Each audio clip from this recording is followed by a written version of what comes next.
Tired of dropping your phone or struggling to prop it up? Meet the Pop Sockets phone grip with expanding kickstand in black, your new must-have accessory. Don't miss out. Grab yours today. Click the link in the video description to shop now on Amazon. Donald Trump leaves Rachel Reeves in tatters. She'll hike this stealth tax to fight back. The U.S. president's decision to impose tariffs on imports has sent shockwaves through global markets, and the U.K. economy is bracing for collateral damage. While the headline 10% tariff on British goods might seem manageable, the real pain runs much deeper. Luxury cars and steel exports will be hit with a punishing 25% charge, hammering key industries. Worse still, the broader slowdown in global trade threatens to strangle economic growth, worsening an already fragile UK outlook. There's also the lurking danger that manufacturers hit by tariffs will seek alternative markets to offload excess production, potentially flooding the UK with cheap imports and putting British jobs at risk. For Rachel Reeves, this is nothing short of a disaster. She was already on a fiscal knife edge, with just £9.9 billion in headroom after her spring statement. That's barely enough to cover minor economic shocks, let alone a full-blown trade war. That cushion could now be obliterated by the fallout from Trump's tariffs.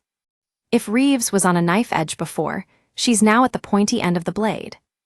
Jason Hollins, managing director at Evelyn Partners, warns, the hit to the economy from a global trade war could leave the Office for Budget Responsibility's forecasts and Rachel Reeves' plans in tatters. Reeves will have to act, and whatever she decides, taxpayers won't like it. Don't miss, clear winner in Trump's trade war, and it's not US, UK, and definitely not EU latest. Last month's spring statement was based on economic growth assumptions that have now been shattered. This could force the chancellor to come back for more tax rises or public spending cuts in her autumn budget, says Hollins. Her most likely move, extending the current freeze on income tax and national insurance thresholds, he says. These are already due to remain frozen until 2028, dragging millions into higher tax bands as wages and pensions rise. Now, Reeves could push that out to 2030 or even further. There are other levers she could pull. I recently named 10 potential budget tax hikes, but Hollins believes extending the freeze is the most likely. She could even pretend it isn't really a tax increase, although it is. Reeves does have another option, tearing up her own fiscal rules. Just last week, she called them non-negotiable. Now, she may have no choice but to rewrite them. By framing Trump's tariffs as an unavoidable global shock, Reeves could justify an about-turn.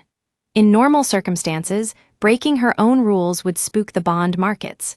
But given the scale of this crisis, they might just let it slide. That could spare the economy another round of tax hikes and spending cuts, moves that would only deepen the pain. So what will Reeves do? Don't miss, Trump has wiped trillions off pensions.